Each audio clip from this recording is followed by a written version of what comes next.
If you're looking for a very versatile 2-stateroom, 2-head boat, then look no further than the 42 Cantius.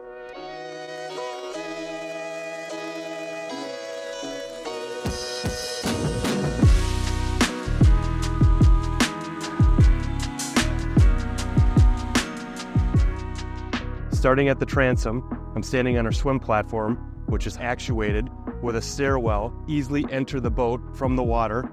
There's also a grill situated on the transom, refrigeration, and deep storage on both sides.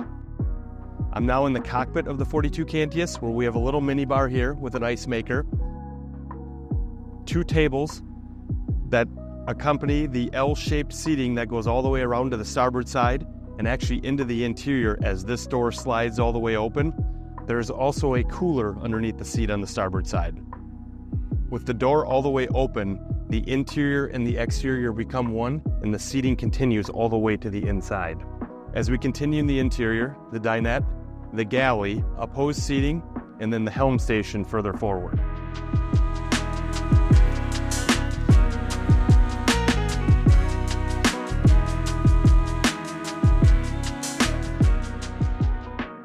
The 42 Cantius is powered by twin Volvo Penta IPS 500s. The Volvo controls are all the way to the starboard side with joystick at the helm station. Also is the Volvo glass cockpit for our electronic package. I'm now in the accommodations level of the 42 Cantius. This vessel is very unique. It features 2 staterooms and 2 heads. What's unique about it is each stateroom could be considered the master or the VIP. 2 very, very well-appointed staterooms.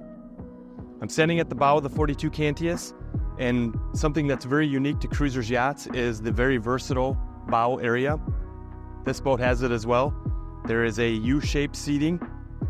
There's chase lounges to both sides. There's a table that comes up, and there's also a sunshade that'll cover the whole area for additional sun protection. Thank you for touring the 42 Cantius with me. For more information, visit us at cruisersyachts.com.